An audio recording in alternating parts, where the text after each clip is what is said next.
Colega llorón. El lamento de la carretera 45D. Hay lugares, ¿sabes?, que guardan más que polvo y asfalto. La carretera 45D, esa vía corta a Juárez, es uno de esos. No es solo un camino, es un eco de algo que te perfora el alma y te deja llorando sin saber por qué.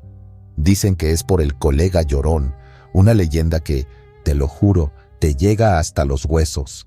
No es la típica historia de fantasmas que te asusta con cadenas y gritos. Esto es peor. Esto te mete el dolor de otro en el pecho y te lo deja ahí, pudriéndose. Era una noche de esas en las que la oscuridad se traga todo, y solo las luces del tablero te hacen compañía. Ricardo, un trailero de esos que llevan años comiéndose la carretera, iba por la 45D. Su radio CB, su vieja compañera, era lo único que rompía el silencio. De repente, una voz. No era una conversación normal, era un lamento, roto, como si viniera de muy lejos o de muy adentro.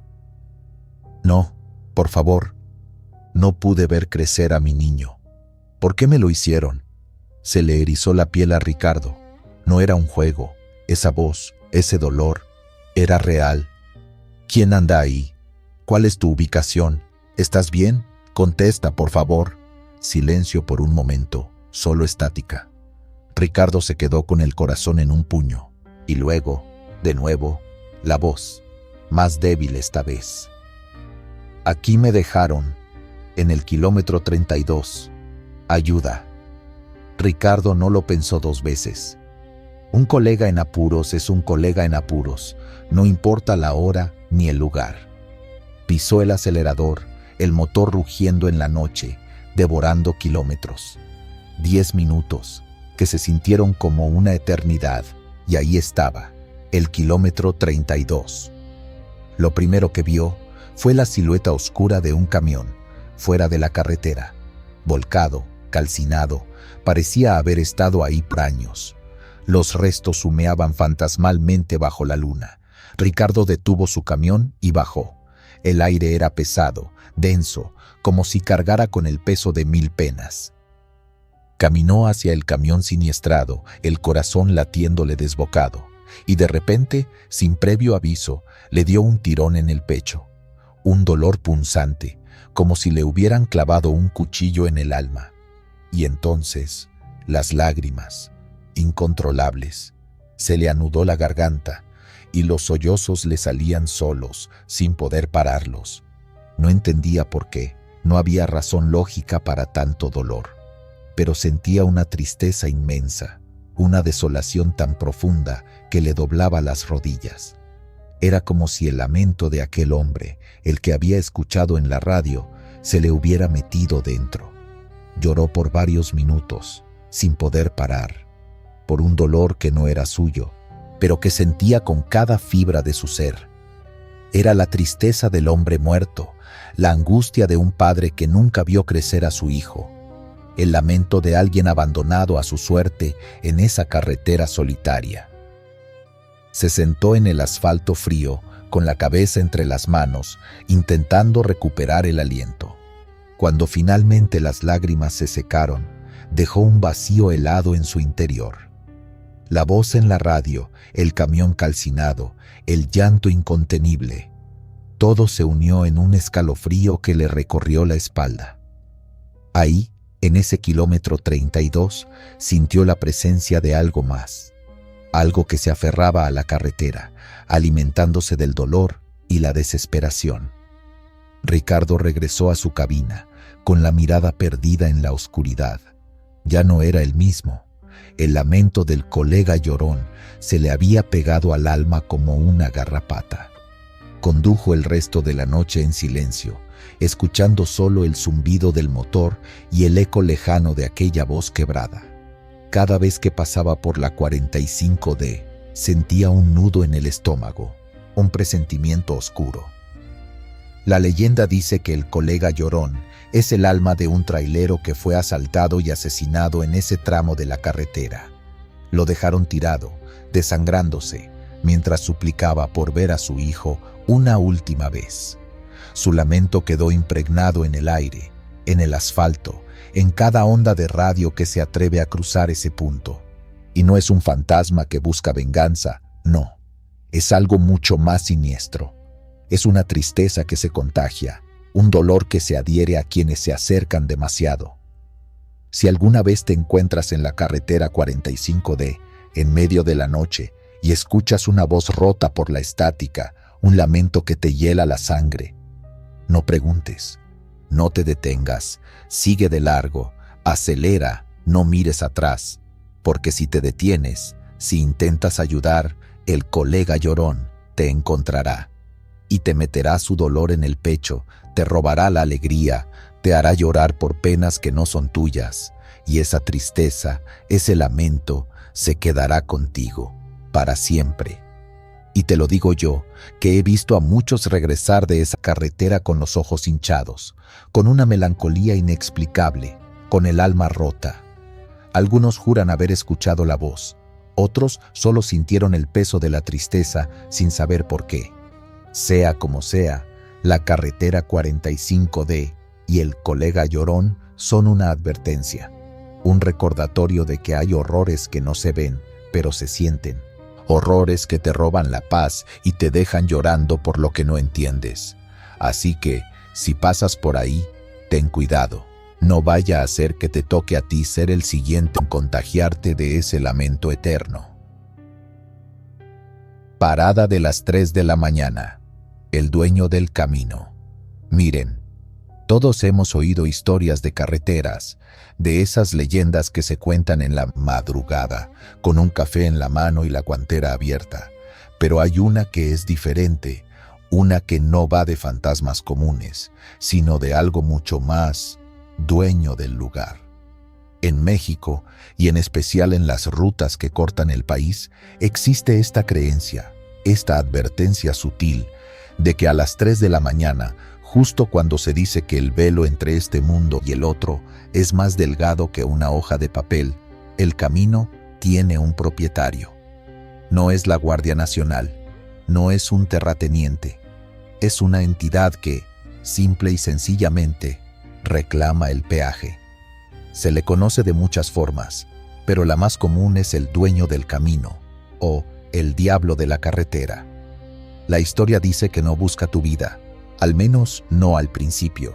Él busca algo más personal, algo que demuestre que le tienes respeto, que sabes quién manda en esas extensiones de asfalto solitario. Y si no se lo das, bueno, es mejor que no averigües qué pasa. La leyenda de la parada de las 3 de la mañana es eso, el punto exacto donde la prisa se encuentra con el terror y donde un simple alto para un café puede costarte un pedazo de tu alma. Yo soy Gabriel, y este relato, créanme, no lo cuento para asustar, sino para que entiendan la clase de frío que se siente cuando sabes que te has metido en algo muy, muy grande.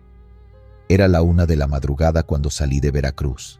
El plan era meterle pata, sin paradas, directo a la capital. Ingenuo, ¿no? El cansancio empezó a pegarme de forma brutal. Esa cosa que te hace sentir los párpados de plomo y la cabeza pesada. Eran como las 3:10 de la mañana cuando vi, gracias a Dios, el letrero de una tienda de conveniencia en medio de la nada. Una de esas tiendas viejas, con la luz fluorescente parpadeando y la fachada toda despintada. Me dije, un café y sigo, rápido. Cuando me bajé del camión, sentí el aire helado, cortante. No era frío normal de noche, era ese frío que te pellizca la piel y te eriza el vello de los brazos. Entré. Adentro, la escena era extraña. Solo estaba un chavo, el dependiente, con la cara más pálida que he visto en mi vida, limpiando el mostrador, y luego el otro. Junto a la cafetera había un tipo, vestido de negro impecable, un traje que parecía recién salido de la tintorería, guantes de piel, pelo peinado hacia atrás, brilloso. El hombre se giró hacia mí, no sonrió, pero sus labios se curvaron un poco. «¿Nuevo por aquí, colega? ¿Viene de lejos?», Me preguntó con una voz que sonó demasiado profunda para su cuerpo, como si viniera de un pozo. Muy cortés, eso sí, pero con un tono que hacía que se te revolviera el estómago. El dependiente, por cierto, ni siquiera levantó la mirada. Parecía petrificado. «Vengo de Veracruz. Llevo mucha prisa», le respondí, tratando de sonar natural, como si no me estuviera muriendo de ganas de salir de ahí. El aroma del café, por alguna razón, me daba náuseas. El hombre de negro se sirvió un café y me miró por encima del borde de la taza. Su sonrisa se hizo más amplia. Y juro por Dios que vi demasiados dientes. No era una sonrisa de persona. Era larga, muy blanca.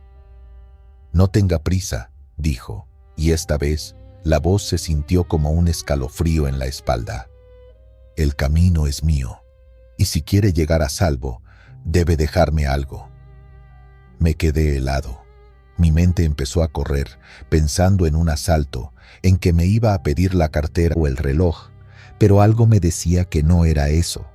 Tenía un porte que no era de ladrón común, parecía un ejecutivo del infierno. «¿Qué?», balbuceé. El tipo ni se inmutó. Extendió la mano, todavía con el guante de piel puesto. Una mano que parecía demasiado grande, demasiado fuerte. Sentí la necesidad desesperada de pagarle algo, lo que fuera. Con la mano temblándome, rebusqué en el bolsillo de mi pantalón y saqué la única moneda que encontré. Una de 10 pesos, oxidada. La dejé caer sobre el mostrador, cerca de la registradora. El dependiente seguía quieto, observando el suelo. En ese momento, mis ojos se desviaron a la pared detrás del hombre de negro. Ahí estaba su sombra, y no se parecía a él. La sombra que se proyectaba en la pintura descolorida era una cosa alta, delgada, con unas puntas que parecían cuernos saliendo de su cabeza. Era una criatura, no un hombre, y sentí un terror tan puro que me cortó la respiración. El hombre de negro se rió, una risa seca, sin alegría, que resonó en el silencio de la tienda. «No su dinero», dijo, «algo más personal». Mi cuerpo reaccionó antes que mi cerebro. No pensé en la moneda, ni en el café, ni en el dependiente petrificado. Solo pensé en huir. Di media vuelta y corrí hacia la puerta como si me hubieran disparado. Me tiré a la cabina del camión. Cerré la puerta de golpe y le di llave al encendido. El motor rugió al primer intento y le metí la palanca a fondo. Pisé el acelerador como un loco. Mientras el camión avanzaba a toda velocidad, sentí una punzada en la nuca. Tenía que mirar. Es esa estúpida curiosidad humana que te obliga a confirmar lo que ya sabes. Miré por el espejo retrovisor derecho, el que va pegado a la ventana, el que usas para ver la carretera que ya dejaste atrás. La tienda de conveniencia ya no tenía las luces parpadeantes. Estaba completamente oscura como si nunca hubiera estado abierta. Era solo una silueta negra y abandonada en la noche. Y ahí, justo en la entrada, estaba el hombre de negro, de pie, bajo la oscuridad. No estaba persiguiéndome, estaba quieto. Me dio un vuelco al corazón cuando vi lo que tenía en la mano. Lo estaba sosteniendo con una especie de calma brutal. Era mi espejo retrovisor, el mismo que acababa de usar. Lo había arrancado del camión en ese instante, sin que yo sintiera nada, sin que el camión siquiera se detuviera. Se había llevado un pedazo de mi herramienta de trabajo, un pedazo que me ayudaba a ver el pasado, a ver lo que dejaba atrás. Sentí que se me subía la bilis, una ola de pánico me inundó. Aceleré aún más, el camión temblaba y yo no podía parar de jadear. Manejé así por horas, hasta que el sol empezó a salir. Y cuando la luz pegó en el parabrisas, y pude ver la carretera y saber que el sol había espantado a las sombras de la madrugada, solo entonces pude respirar un poco. El camino es de él. Y créanme, se cobra su peaje. No es dinero, es algo que te recuerda que él te tiene fichado. Desde ese día, Siempre que manejo de noche, sobre todo si me toca pasar por un tramo desolado, la miro 2 veces. Y siempre, siempre, llevo una pequeña ofrenda en la guantera, por si acaso. Un dulce, una moneda antigua, lo que sea, porque si no le das algo a él se lo toma. Y no solo te roba el espejo, te quita la tranquilidad, el sueño, te quita esa estúpida sensación de seguridad que tienes al volante. La moraleja de esta leyenda no es no parar. Es que hay que saber que cuando el sol se esconde y te metes en esas rutas olvidadas, la jerarquía cambia. Y a las 3 de la mañana no eres tú quien maneja, eres tú quien viaja en el camino de alguien más. Así que si alguna vez te encuentras en una tienda de conveniencia solitaria a esa hora y ves a un tipo demasiado elegante para el lugar, no le ofrezcas dinero, dale las gracias y reza para que te deje algo de ti. Porque lo que pasó con el espejo fue solo una advertencia. La melodía del terror, carreteras y panteones olvidados. Mira, de todas las leyendas que se cuentan en la carretera, que si la Llorona, que si el auto fantasma, hay una que a mí, personalmente, me pone los pelos de punta de una forma distinta. Y no es por lo que ves, sino por lo que escuchas. Es la leyenda de la música del cementerio. Se dice que no es un fantasma, no es un alma en pena, es más bien una mala suerte pegada a la tierra. Es ese tipo de historia que te hace cambiar de ruta, aunque te cueste un par de horas más de viaje, con tal de no pasar de noche por ciertos tramos. ¿Cuáles? Pues los que bordean un panteón viejo, de esos que llevan años abandonados y donde ya ni siquiera se acuerdan cuántos muertos hay enterrados. La cosa es sencilla en apariencia. Vas manejando de noche y de repente la radio del camión o del coche, aunque esté apagada o en otra estación, empieza a sonar. No es un hit de moda, no, es música de funeral, antigua, de banda, desafinada, con un eco raro, como si te estuviera sonando dentro de la cabina, o peor aún, justo a tu lado. Y aquí viene el terror de verdad, el que te agarra el estómago y te lo retuerce. Esta música, para los que la han oído, no es solo un mal susto, es una señal. La leyenda cuenta que ese ruido horrible es la antesala de un accidente. No es que el fantasma te aviente del camino, es que te distrae tanto con ese sonido horrible que terminas perdiendo el control. ¿Y cómo nació esto? Nadie lo sabe con certeza, pero la historia más fuerte que corre entre los traileros habla de un velorio que terminó en tragedia. Dicen que un autobús lleno de músicos y gente que regresaba de un funeral en un pueblo chico, hace muchos años, se accidentó justo al lado de un cementerio abandonado. Los instrumentos, la tuba, la trompeta, dicen que quedaron esparcidos. Se habla de un ritual incompleto, de que la banda nunca terminó de tocar su pieza y el alma de esa melodía quedó atrapada en ese pedazo de asfalto. Una cosa de locos, pero créeme, cuando lo escuchas, se te quita lo escéptico. Para entender la vibra de esta leyenda, tenemos que hablar de Julio. Julio lleva más de 20 años en la carretera, un troquero de esos que se la sabe de todas, que ha dormido en las paradas más feas y que no se asusta fácil.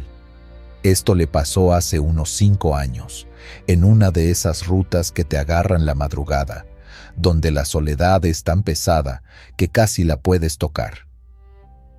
Julio venía agotado.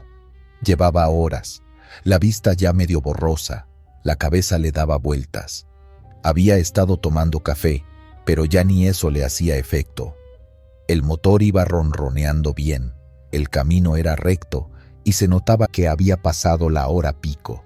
Estaba cruzando un tramo de carretera en el que, a la izquierda, había una cerca oxidada y detrás se adivinaba la silueta de lo que claramente era un panteón viejo, de esos que solo ves cruces rotas y lápidas caídas. Un sitio sin luz, sin vida, que solo te da mala espina. Julio iba en silencio, la radio, muerta, totalmente apagada, porque ya se había fastidiado de la programación nocturna y solo quería concentrarse en el camino. De pronto, un sonido. Dice Julio que fue instantáneo.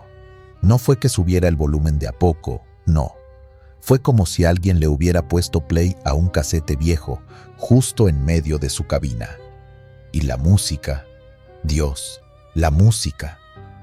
Un tuba muy grave, un bronce desafinado, sonando como si la hubieran sacado de la tierra, llena de barro, una melodía lenta, de marcha fúnebre que sonaba muy cerca, como si la banda estuviera tocando justo en la parte de atrás de la cabina.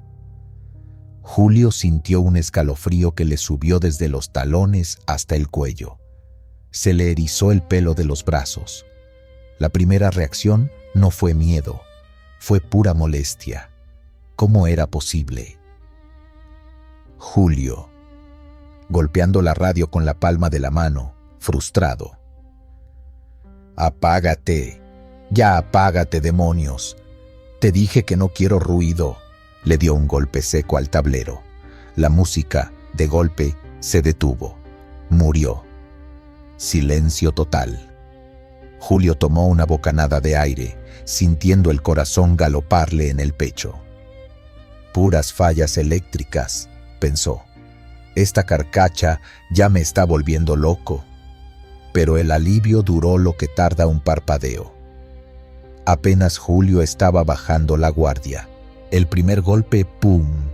Un sonido fuerte, seco, como si le hubieran aventado una piedra grande al costado de la cabina, justo en el lado del conductor. Julio se encogió. El miedo ya no era solo una sensación, era un peso frío en el pecho.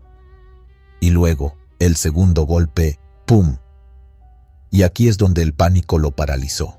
El ritmo de los golpes que seguían llegando al costado del camión era idéntico, marcando el compás de la música que acababa de sonar. Era el ritmo fúnebre, lento, pesado, insistente.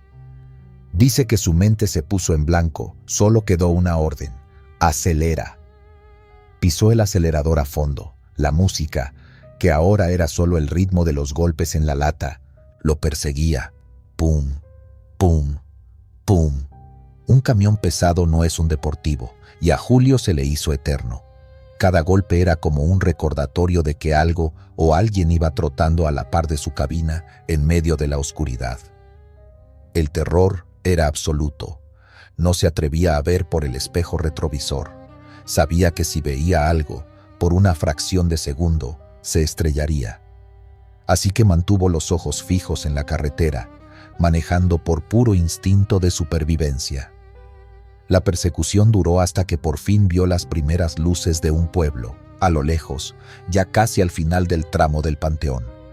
Justo cuando la luz fue visible, los golpes cesaron. El silencio regresó, un silencio bendito, pero que ahora le sonaba más aterrador que cualquier ruido. Julio manejó sin parar hasta que pudo estacionarse en un paradero de camiones. No durmió, no pudo, esperó a que amaneciera, viendo el horizonte. Con el sol ya bien arriba, pálido, temblando un poco, se bajó de la cabina. La revisó de arriba a abajo. Y aquí es donde la historia se pone más extraña. No había nada. Ni un solo rasguño en la pintura, ni una abolladura, ni siquiera una marca de tierra o polvo que indicara dónde había golpeado lo que fuera que lo perseguía. La pintura estaba intacta, como si los golpes solo hubieran sido sonido puro, una ilusión auditiva tan real que le había hecho sentir la vibración en los huesos. Julio, después de eso, se tomó una semana de descanso. No podía. El recuerdo del ritmo de esa tuba, trasladado a los golpes, se le había metido hasta los sueños. Desde entonces, él y muchos otros troqueros que conocen la leyenda tienen una regla de oro. Si la radio en la cabina empieza a sonar sola, lo que tienes que hacer es poner tu propia música a todo volumen, algo ruidoso, algo con vida. Si no puedes apagar la del fantasma, por lo menos, ahógala. No le des la oportunidad de que te distraiga con su ritmo fúnebre, porque ese es su juego. Quiere que bajes la guardia y te salgas del camino. Mira, yo sé que estas historias suenan a cuento de viejas, que la ciencia, que la lógica, que el cansancio te hace ver y oír cosas. Sí, puede ser, pero cuando llevas tanto tiempo en la carretera, Sabes que hay cosas que no tienen explicación lógica. Hay lugares que, por alguna razón, se quedan con la energía de lo que pasó. Y ese tramo de carretera, el que pasa por el cementerio viejo, se quedó con el ritmo del funeral que nunca terminó. A Julio le afectó el sonido, no una imagen, y eso es lo que asusta de esta leyenda. No es un fantasma que puedes ver o esquivar, es algo que se te mete por el oído, que te confunde, que te hace dudar de tu propia cabeza, y justo en ese momento de duda es cuando la carretera te cobra la cuenta. Así que la próxima vez que vayas en la noche, solo, y sientas que tu radio, apagada, repito, apagada, empieza a sonar con una música de banda vieja, desafinada, con un aire a entierro, no te detengas a ver qué es, no golpees la radio, mejor sube el volumen de tu propia música y acelera. No les des chance de marcar el compás, no dejes que el ritmo de los muertos se pegue al motor de tu coche. Hay cosas en el mundo que no están para hacerte daño directamente, solo quieren que falles, y esa música horrible, esa es la trampa perfecta para que te desvíes. No juegues con la melodía del terror, simplemente ignórala y sigue, porque si te detienes a escucharla, es probable que la tuya sea la siguiente historia que se cuente. El hombre del espejo. Origen de una paranoia nocturna. Hay terrores que no nacen en viejos castillos ni en cementerios olvidados. Nacen donde pasamos una parte importante de nuestras vidas. La carretera. Específicamente, en esas horas muertas de la madrugada, cuando el único testigo de tu viaje es el asfalto y la línea divisoria. Esta es la historia de cómo la simple paranoia de conducir solo en la noche se convirtió en una leyenda urbana, una pesadilla destilada. La pesadilla del hombre del espejo. El origen de esta leyenda no es un evento sobrenatural que ocurrió una sola vez.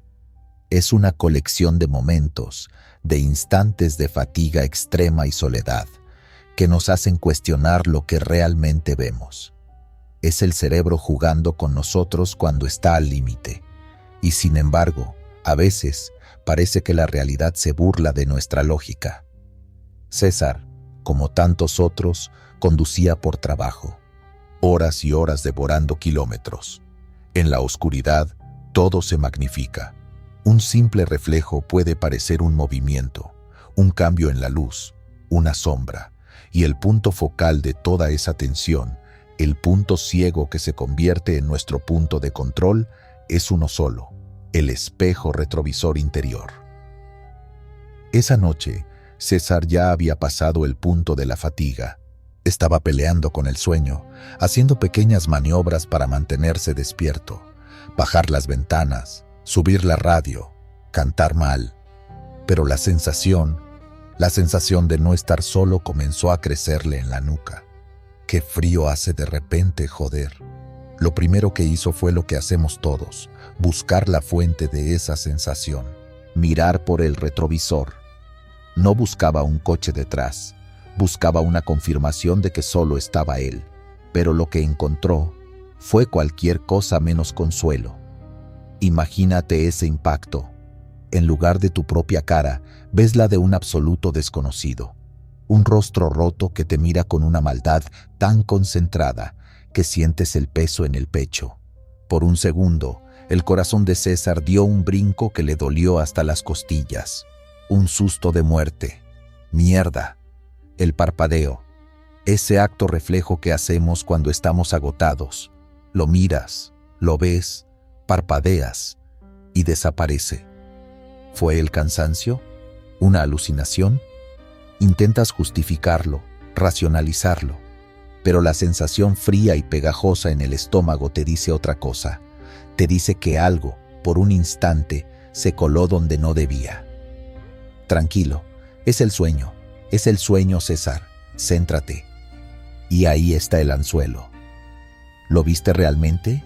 ¿O fue tu cabeza la que te traicionó? El solo pensarlo te obliga a mirar de nuevo. Es una necesidad irrefrenable. Y esa es la trampa perfecta de esta criatura. Y la barba reaparece. Pero esta vez, el rostro no está furioso, está sonriendo. Es una sonrisa fea, retorcida, de alguien que sabe un secreto sucio. Y no solo vuelve, sino que ahora hace algo. Levanta una mano que parece emerger del propio cristal. La mano señala un punto muy específico en el salpicadero. Y ahí es cuando la paranoia se convierte en terror absoluto, porque esa imagen, ese gesto, viene acompañado de una voz, no real, sino plantada directamente en el cerebro. Una voz fría y directa que rompe cualquier muro de racionalidad. Voz interior distorsionada, metálica. Sé quién eres y sé dónde vives. La historia no termina ahí, por supuesto. Lo que César sintió en ese instante, la invasión de su espacio más íntimo, la amenaza directa a su familia, es la mecha que encendió esta leyenda. Él no fue el último. Después de él, las redes sociales, los foros de madrugada y los grupos de camioneros empezaron a llenarse de relatos inquietantes y casi idénticos. Conducir de noche te desconecta, te aísla del mundo, y cuando estás tan agotado, el cerebro entra en un estado entre la vigilia y el sueño, un estado conocido como hipnagogia. Es cuando las alucinaciones se cuelan fácilmente en la realidad. La ciencia tiene una explicación, pero ¿y si no es solo eso? Una mujer de unos 50 años, ex conductora de larga distancia. Mujer, conductora, mirando a la cámara con seriedad. Yo sé lo que vi. No era sueño. Yo acababa de tomar un café fuerte. Estaba atenta. Lo vi. Un hombre. No barbudo, no, pero sí con una cicatriz horrible cruzándole la frente. Me miró, y no fue la cara de un fantasma, fue la cara de un cabrón muy real, y me hizo una seña, como si me dijera, «Te sigo». No he vuelto a conducir de noche sola. No lo hago. La historia cambia de boca en boca. A veces es un hombre con barba, otras veces es una mujer con el pelo muy largo que tapa casi toda su cara, otras, un niño. Pero el mensaje siempre es el mismo. Un reflejo que no es el tuyo y una amenaza que se siente física, real. El hombre del espejo no es un espíritu que busca asustarte sin más. Es una entidad que viola tu seguridad más preciada, que te recuerda que, aunque estés solo en medio de la nada, alguien sabe quién eres. El ritual del miedo se repite. Ves la figura, parpadeas, desaparece, y la curiosidad, el terror, te obliga a buscarla de nuevo. Y vuelve, cada vez más cerca, cada vez con un mensaje más claro. Es un juego psicológico cruel, diseñado para romper tu control.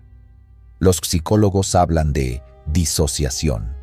Los expertos en carretera hablan de fatiga crítica. Pero para los que lo vivieron, es la confirmación de algo mucho más oscuro. Que la carretera no solo devora tus horas, a veces devora tu tranquilidad. La leyenda del hombre del espejo nos deja una lección macabra. No se trata solo de un fantasma que te asusta por un momento. Se trata de la vulnerabilidad que sentimos cuando estamos aislados, cuando nuestra única defensa es una máquina de metal que corre a 100 kilómetros por hora. Desde ese encuentro, César no volvió a ver la foto de su familia en el salpicadero de la misma manera. El espejo, que antes era una herramienta de seguridad, se convirtió en una ventana al pánico. Un recordatorio constante de que la amenaza puede venir del sitio menos pensado, desde dentro de tu propio coche. ¿Es real? ¿Es una alucinación colectiva nacida de la fatiga? El hombre del espejo no necesita ser un fantasma de carne y hueso para ser real. Su terror es real. La sensación de ser perseguido, de ser vigilado por alguien que sabe dónde duerme tu familia, eso es algo que te acompaña mucho después de que has llegado a casa. Así que la próxima vez que conduzcas solo, muy tarde, y el cansancio comience a apretarte el cráneo, piénsalo. Si sientes esa presencia fría, ese impulso de mirar arriba, al pequeño cristal que te muestra quién está detrás de ti. Resiste la tentación, porque si lo miras y tu reflejo cambia, ya no habrá vuelta atrás. Habrás abierto la puerta y él sabrá exactamente qué esperar y dónde encontrarte. La carretera tiene sus propios fantasmas y este es el que mejor sabe conducir hasta tu casa. Dinero de la curva. La gente del transporte siempre tiene una historia de espantos, ¿saben? Uno pasa más tiempo en la carretera que en su propia casa. Y la carretera, sobre todo de noche, es otro mundo. Pero no es solo la oscuridad, es la historia que se pega al asfalto. El origen de esta vaina, o al menos lo que dicen los viejos, es que el dinero que uno ve tirado por ahí, sobre todo en tramos donde ha habido mucha desgracia, no es que a alguien se le haya caído. Son los muertos, dicen, pidiéndote una mano para cruzar, o peor, comprándote un boleto para que te vayas con ellos. El terror, el verdadero terror, no es ver un fantasma. Es tocar algo que ya no pertenece a este lado y darte cuenta de que lo has activado. Esta historia me pasó a mí, y no se la he contado a muchos porque, francamente, suena a disparate, pero fue real. Juro que fue real. Era un mediodía, sol de esos que te cuecen la piel, incluso con el aire acondicionado a tope. Yo venía bajando por ese tramo de carretera que la gente llama la curva de las ánimas, por la cantidad de cruces que hay. No sé si es que la curva está mal diseñada o si es que la gente corre demasiado, pero ahí abajo hay una hilera de cruces que dan escalofríos. Pequeñas, grandes, oxidadas, algunas con flores frescas. Un cementerio a pie de carretera, vamos. Iba tranquilo, escuchando mi música, con el brazo apoyado en la ventana. La concentración en esas curvas es clave, pero justo cuando salgo de la más cerrada, veo algo que me hace pisar el freno. No era un animal, no era un pedazo de goma de caucho. Era un fajo de billetes grandes, de esos de alta denominación, amarrados con una liga de goma. Estaba ahí, justo en el borde, como si lo hubieran dejado con cuidado. Se veía nuevo. Mi primer pensamiento fue: mierda, qué suerte la mía. ¿Quién carajos tira esa plata así? ¿Un narco? ¿Un descuido? Me bajé del camión. El motor se quedó encendido, pero el silencio afuera era pesado. Solo el zumbido de los bichos. Agarré el fajo. Al tacto, se sentía grueso, abultado. Eran, sin exagerar, varios miles. Sentí ese cosquilleo en el estómago, esa adrenalina que te da un golpe de fortuna. La codicia, supongo. Lo metí rápido en el bolsillo de mi chaqueta. No miré alrededor. Solo quería largarme de ahí antes de que el dueño se diera cuenta. Me subí, metí el cambio y seguí. Apenas había recorrido un par de kilómetros y ya iba pensando qué haría con esa plata. Pagar deudas, comprarle algo a mi vieja. Sabes, los sueños normales. Pero entonces, el camión, mi noble gigante, empezó a hacer cosas raras. Primero fue la temperatura. La aguja se disparó. No tenía sentido. Lo acababa de revisar. Puse el aire en caliente para ayudar a enfriar el motor. Una maña vieja de trailero, pero nada. El motor sonaba como si estuviera a punto de explotar. Un rugido seco y descontrolado. Sentí el calor entrar por el tablero, un calor sofocante. Después, la dirección. De repente, el volante se puso duro, como si un gigante invisible lo estuviera agarrando. Hacía fuerza para doblar apenas un poco. El camión se me iba de lado. Tuve que agarrar el volante con las dos manos y hacer toda mi fuerza para mantenerlo en línea recta. Mi pulso se aceleró. Esto no era una falla mecánica normal. Me asusté. Sí, el sudor me corría por la frente.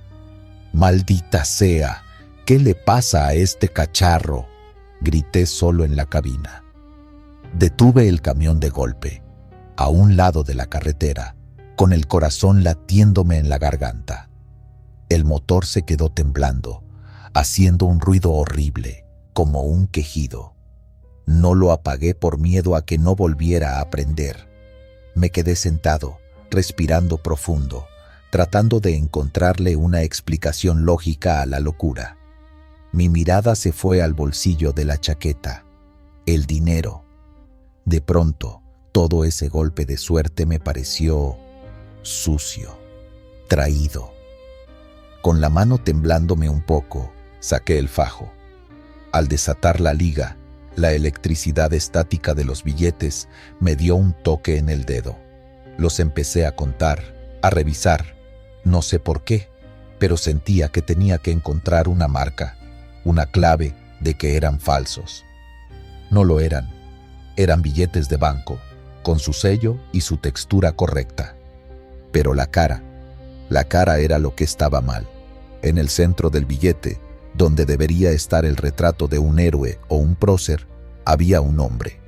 Un tipo con una gorra de béisbol, de esas viejas y desgastadas. Tenía una barba de 3 días y unos ojos que miraban, no, que te miraban. Eran ojos cansados, vacíos, y lo más perturbador, el uniforme. Llevaba una camisa a cuadros, abierta, con una franela blanca debajo. La ropa típica de un trailero, de un hombre de la carretera. Me di cuenta de algo más. La liga de goma que los sujetaba era una de esas ligas industriales, de las que se usan para amarrar paquetes pesados de carga. En ese momento, la cabina se llenó de un frío que no venía del aire acondicionado. Un frío que me llegó a los huesos, aunque el sol golpeaba el parabrisas. Y luego lo escuché. Un sonido muy suave, al principio, como si el viento estuviera silbando por una grieta. Pero no era el viento. Era un lamento, un ¡ah! Largo y quebrado, como el de alguien que ha corrido por horas o que está muy herido. Venía de fuera, del lado del conductor, muy cerca, demasiado cerca. Mi cuerpo se tensó. No me atreví a mirar por el espejo retrovisor. Mis ojos estaban clavados en el fajo. El dinero de la curva. El dinero del hombre del billete. De pronto se me hizo claro. Era como si mi cerebro hiciera clic. Esta plata no era un regalo. Era la trampa, el objeto maldito. El peaje para llevarme la desgracia, o peor, para que el tipo de la curva viniera a buscar lo que yo le había robado de su última posesión. Con un grito mudo, solté el fajo. Lo tiré con todas mis fuerzas fuera del camión, hacia el asfalto caliente. El ruido al caer fue sordo. Los billetes se esparcieron un poco por el suelo. Y al instante, fue como si alguien hubiera soltado un interruptor. El motor del camión, que estaba haciendo ese ruido desgarrador, se calmó. Dejó de temblar y volvió a su ronroneo normal y constante. La aguja de la temperatura bajó de golpe a su posición ideal. Puse la mano en el volante. Estaba suave, liviano, la dirección perfecta. El calor sofocante se disipó. Me quedé ahí un minuto entero, con las manos en el volante, temblando de pies a cabeza, sintiendo cómo la sangre volvía a circular. Abrí la ventanilla. Vi el fajo de billetes en el suelo, bajo el sol. No había nadie. El lamento había desaparecido. Solo el sonido de los insectos y el motor del gigante. Manejé los siguientes 10 kilómetros sin atreverme a mirar el retrovisor. Cuando ya estaba lejos, paré de nuevo, apagué el motor y vomité a un lado de la carretera. Nunca más volví a pasar por la curva de las ánimas sin una oración. Si ven dinero tirado en un lugar donde la muerte ha puesto su marca, no pregunten, no piensen en su suerte. Déjenlo donde está. Hay cosas que tienen un dueño, y a veces ese dueño ya está muerto y no tiene nada que perder. Y si te llevas lo suyo, te llevas un poco de la desgracia con que lo enterraron. Ese día aprendí que hay cosas más peligrosas que la mala suerte, y se compran con dinero que no es tuyo. Es un recuerdo que me dejó marcado. La codicia puede ser el anzuelo más fácil de picar. Compañero de enfrente. Era una mañana fría, del tipo que quema los pulmones y hace que el cuerpo se encoja, como si la niebla misma se hubiera apoderado de todo. Mario manejaba como siempre, subiendo por la carretera de la montaña, una ruta solitaria que solía recorrer todas las semanas. El sol apenas empezaba a despuntar, pero la niebla lo cubría todo, creando un velo blanco que lo envolvía, dificultando la visión más allá de unos pocos metros. La niebla estaba tan espesa que, a veces, Mario sentía como si estuviera metido en una burbuja, aislado del resto del mundo. El camión rugía bajo su mando, y el sonido de los neumáticos sobre el asfalto mojado se mezclaba con la sensación de que algo en el aire se sentía raro, como si la carretera estuviera viva, como si la niebla no solo estuviera ahí para dificultar la visibilidad, sino para ocultar algo. De repente, en medio de la niebla, algo se movió. Un resplandor débil apareció a lo lejos. Primero pensó que era otro camión que venía de frente, pero cuando se acercó, la silueta se hizo más clara y vio que no era solo un camión. Era un viejo Peterbilt, destrozado, con la cabina rota, sin luces, y una gran parte de la carrocería abollada, como si acabara de salir de un accidente fatal. Su corazón se detuvo por un segundo. Mario, con el pánico tomando control de sus manos, giró bruscamente el volante a la derecha. «¡Cuidado! ¡Quítate de ahí!», gritó, y el camión respondió con un frenazo salvaje, apenas logrando evitar el choque. Sintió el sudor frío recorrer su espalda mientras el vehículo giraba y la niebla lo tragaba. Cuando finalmente recuperó el control y miró por el espejo retrovisor, el Peterbilt había desaparecido. No había rastro. La carretera, que momentos antes había estado ocupada por esa máquina destrozada, ahora estaba vacía, con la niebla cubriéndola como si nunca hubiera pasado nada. Mario no pudo evitar fruncir el ceño, sintiendo un escalofrío recorrerle la nuca. Detuvo el camión. No podía ser. No podía ser que hubiera visto algo tan real y luego, de repente, no estuviera allí. Paró en el arcén y, tembloroso, bajó del camión. La niebla parecía más espesa fuera, pero algo lo impulsó a caminar hacia el lugar de la colisión. Al acercarse, el aire parecía pesado, como si la niebla tuviera algo que contarle. En el centro de la carretera, justo donde había visto al Peterbilt, había un charco de aceite quemado, un aceite oscuro, pegajoso, que se reflejaba débilmente bajo el escaso sol de la mañana. Pero lo que lo dejó sin palabras fue lo que vio en el asfalto. Alguien había pintado, con aerosol, un mensaje. Las letras eran viejas, casi borradas, como si el tiempo hubiera pasado sobre ellas, pero aún legibles. Decía: «Aquí murió el Peterbilt en el 79». Mario retrocedió un paso, el corazón golpeándole en el pecho. La niebla lo rodeó como si quisiera devorarlo. ¿Cómo podía ser posible? No había forma de que un camión estuviera allí, pero lo había visto con sus propios ojos. Sentía el peso de esa sensación extraña, la sensación de que algo en el aire no estaba bien. Algo que él no podía entender, pero que de alguna forma ya formaba parte de su historia. Subió al camión nuevamente, la niebla aún envolviéndolo. Pero esta vez, mientras retomaba la ruta, no podía dejar de pensar en el mensaje pintado en el asfalto.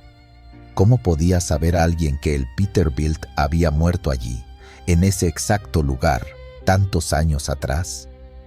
De camino, los minutos parecían volverse más largos, como si el tiempo mismo se hubiera detenido por un instante.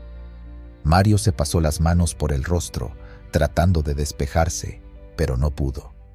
Las palabras en el asfalto seguían repiqueteando en su mente, como un eco. Aquí murió el Peterbilt en el 79. Y esa niebla espesa que parecía ocultar todo lo que había ocurrido antes. Mientras avanzaba, la carretera se alargaba ante él, más solitaria que nunca. Cada vez que pasaba por esa zona, sentía que la niebla lo acechaba más, como si alguien estuviera observando desde las sombras. Como si, de alguna manera, la niebla no fuera solo niebla, sino un recordatorio de algo que no debía ser olvidado. Y entonces pensó en lo que había visto, un accidente que no sucedió, un camión que no debería haber estado allí, pero que de alguna manera lo había estado, como si, por un momento, hubiera viajado a través del tiempo y se hubiera encontrado con el recuerdo de un desastre que nunca se borró, un desastre que seguía acechando la carretera. Mario no pudo evitar pensar en ello durante el resto de su viaje. ¿Estaba loco? ¿O realmente había visto algo que no podía entender? Lo único que sabía con certeza era que, de alguna manera, la niebla le había mostrado algo que nadie más había visto, algo que era imposible de explicar, un mensaje del pasado flotando en el aire denso de la carretera. Mientras el sol finalmente comenzaba a disipar la niebla, Mario miró por el retrovisor una vez más. Pero esta vez no era el Peterbilt lo que temía ver. Lo que temía era el hecho de que, quizás, la niebla lo seguiría por siempre, mostrándole recuerdos de lo que ya no estaba. Recordatorios de lo que se había perdido, pero que nunca dejaría de estar ahí, en algún rincón del olvido. La carretera seguía su curso, pero Mario ya no era el mismo. Enganchador de cadáveres. Era tarde, ya casi noche, y la carretera parecía un desierto. Gustavo se detuvo en el costado de la vía, preocupado por la llanta ponchada que no podía seguir ignorando. La neblina era espesa, apenas dejaba ver unos metros hacia adelante. El zumbido del motor apagado y la quietud de la noche daban la sensación de que el mundo estaba parado, observando. El lugar estaba desolado, ni un alma a la vista, solo la línea recta del asfalto que desaparecía en la oscuridad. El sudor comenzaba a empapar su camiseta, no solo por el calor de la noche, sino por la incomodidad de estar tan solo en ese tramo solitario de la carretera. A lo lejos, escuchó unos pasos. Al principio, pensó que era el viento moviendo algo, pero los pasos eran firmes, acercándose. Gustavo se levantó rápidamente de su rodilla, mirando con desconfianza hacia la oscuridad. Desde ahí, solo se veía una silueta que emergía lentamente, como si se arrastrara hacia él. Un hombre robusto, con la ropa sucia de grasa, avanzaba por la carretera. El brillo de su cara, pálida bajo la linterna de Gustavo, no mostraba señales de vida. Más bien, parecía una sombra que tomaba forma humana. El hombre llegó hasta él sin prisa, con la mirada fija en el suelo, como si no estuviera interesado en nada más que en llegar al camión. Su voz sonó rasposa, cortante, casi como si hubiera estado hablando por horas sin descanso. ¿Necesitas ayuda, colega?, dijo, señalando la llanta ponchada con una mano gruesa, llena de tierra y grasa. Gustavo no podía evitar observar los dedos del hombre, sucios y largos, que temblaban ligeramente como si llevaran mucho tiempo sin moverse. Algo en su tono de voz le hizo sentir un escalofrío que recorrió su espalda. «No, gracias», respondió Gustavo, apretando la barra de acero que usaba para cambiar las llantas, tratando de sonar firme. «Ya casi acabo». El hombre no se movió. La quietud de su cuerpo aumentaba la tensión en el aire, como si estuviera esperando algo. Gustavo sintió un mal presentimiento que no podía dejar atrás. Pensó que podría ser otro de esos viajeros solitarios que se detienen por caridad, pero algo no cuadraba. Miró hacia el rostro del hombre nuevamente. El reflejo de la linterna iluminó sus ojos, pero algo extraño ocurrió.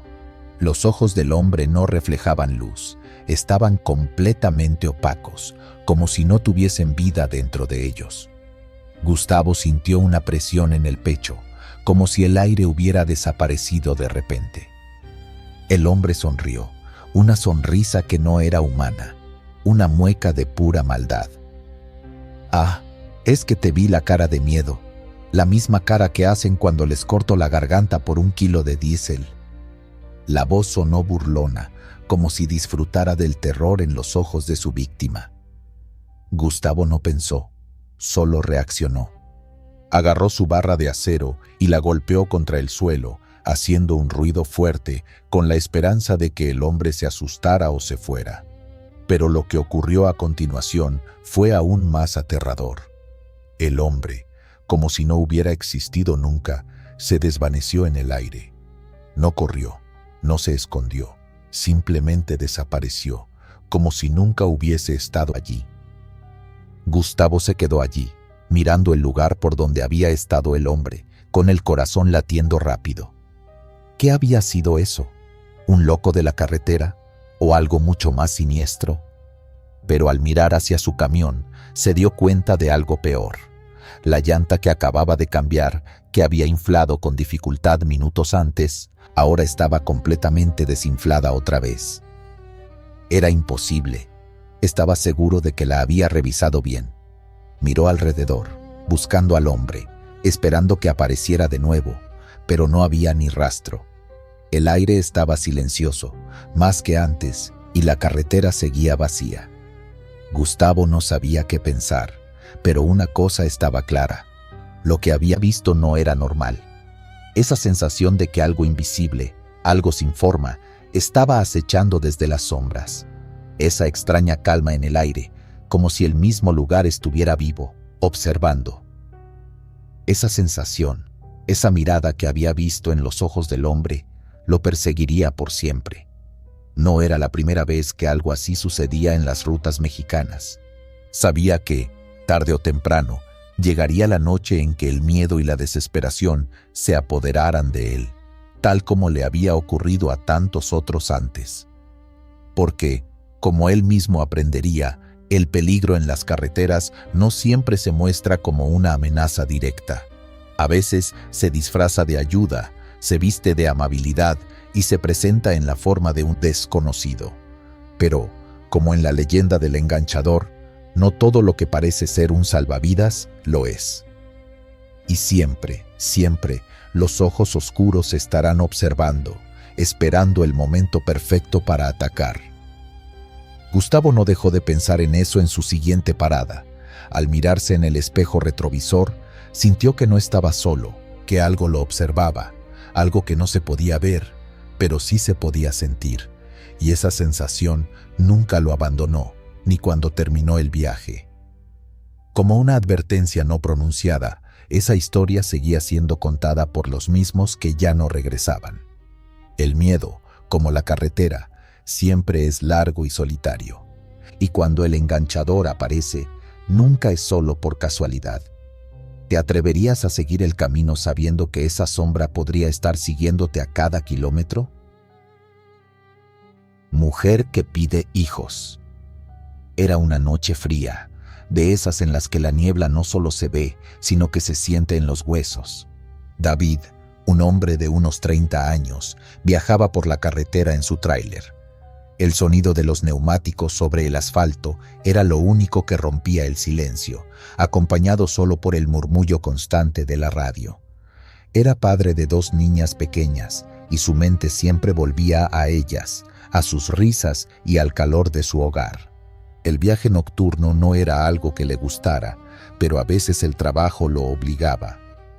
De repente, en medio de la nada, vio una figura a lo lejos, una mujer parada en la orilla de la carretera, vestida con lo que parecía un vestido largo y oscuro, casi como un velo negro que le cubría toda la cabeza. Estaba a pocos metros, entre la oscuridad y la luz tenue de las farolas. David redujo la velocidad del camión, pensando que quizás se trataba de una víctima de accidente. A esa hora, en ese tramo tan solitario, podía ser cualquiera. Un accidente, un robo, incluso algo peor. Al acercarse, se dio cuenta de que la mujer no parecía estar bien. Estaba de pie, inmóvil, casi como si esperara algo o alguien. Bajó la ventanilla, decidido a ofrecer ayuda, pero algo en la escena no le cuadraba. Era el aire pesado, denso, como si la misma noche se estuviera tragando el espacio a su alrededor. A medida que la mujer se acercaba, sus pasos eran suaves, sin prisas, como si ya supiera que la situación le pertenecía. ¿Necesitas ayuda?, preguntó David, algo inseguro. No había señales de un accidente, ni de un coche varado cerca. La mujer levantó la cabeza lentamente, su rostro oculto tras el velo, pero David pudo distinguir una sonrisa extraña en su rostro, una sonrisa que no parecía humana. «Tienes la bendición», dijo con voz suave, casi dulce, como si fuera una melodía perdida. «Tienes 2. ¿Podrías darme 1?» David sintió un escalofrío recorrer su espalda. El tono de su voz era raro, vacío, como si no fuera una mujer común, como si fuera algo más, algo que había estado esperando mucho tiempo.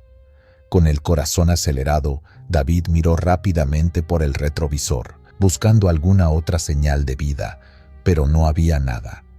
Solo la carretera vacía y oscura, como una boca que se tragaba todo a su paso. «Lo siento, pero no puedo», respondió con un nudo en la garganta, comenzando a dudar si debía quedarse o irse. Esa mujer, algo no estaba bien con ella. Sin embargo, antes de que pudiera decir algo más, la mujer dio un paso más cerca de la ventana. Al acercarse, David vio algo que lo heló por completo. Su mano, la que estaba pegada al cristal, no era humana. Su piel era gris, casi ceniza, y de ella emanaba una frialdad como si un invierno eterno hubiera quedado atrapado en su palma. La ventana comenzó a empañarse y se formó una escarcha espesa donde ella tocaba el vidrio. David la observó, sin poder mover los ojos de esa imagen tan inquietante. «Dámelo», dijo ella, su voz ahora más fuerte, con un tono que hacía que su sangre se volviera hielo. «Ya me cansé de cazar en el camino». El aire se volvió más denso. La respiración de David se volvió difícil, como si una niebla espesa se hubiera colado dentro de la cabina. Miró a la mujer, y en ese instante su ser entero le decía que algo horrible estaba a punto de suceder. Con manos temblorosas, David volvió a encender el motor. La mujer no se apartó. La miraba con esos ojos vacíos, una mirada que parecía perforarlo más allá de la carne, tocando algo profundo y oscuro dentro de él. El camión arrancó con un ruido grave y comenzó a avanzar lentamente. Mientras lo hacía, miró por el espejo lateral. La mujer seguía de pie, inmóvil, pero lo más extraño fue lo que ocurrió a continuación.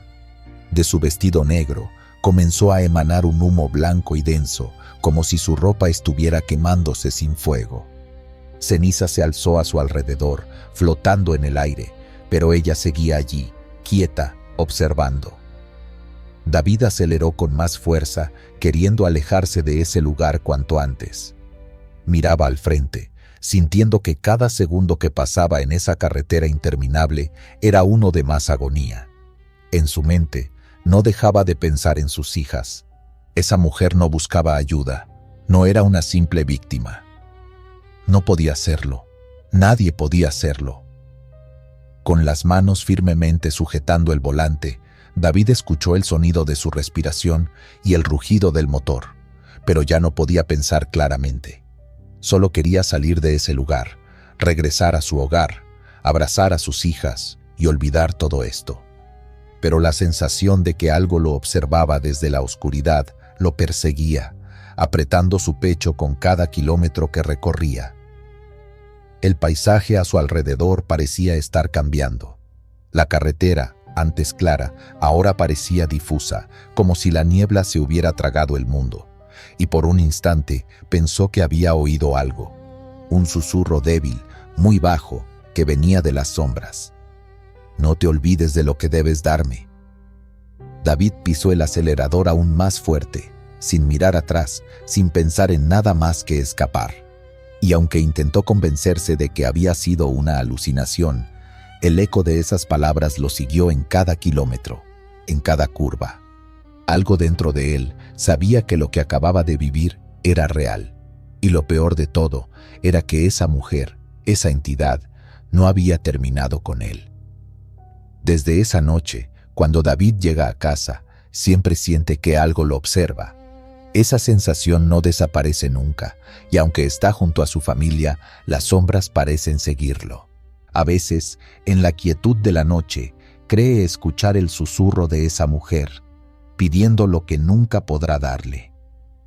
Aquel encuentro lo cambió para siempre, y desde entonces David sabe que, cuando viaja solo en la oscuridad de la carretera, hay cosas que no se ven con los ojos, pero que te buscan con algo mucho más profundo.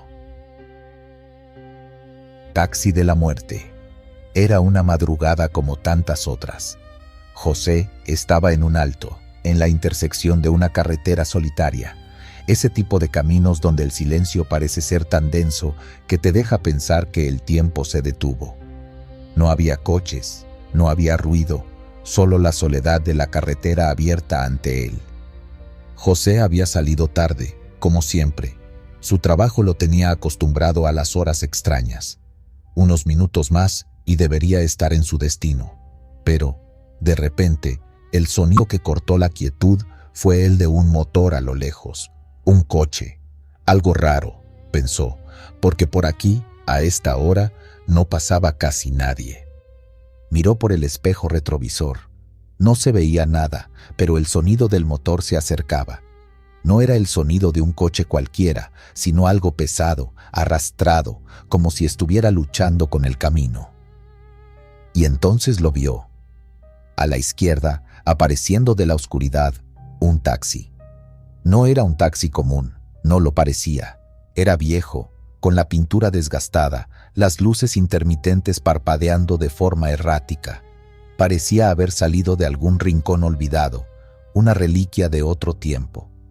El coche se detuvo a su lado, y el conductor, un hombre con una mirada fija y vacía, lo observó con una sonrisa extraña. Algo no estaba bien. José lo sintió en el aire.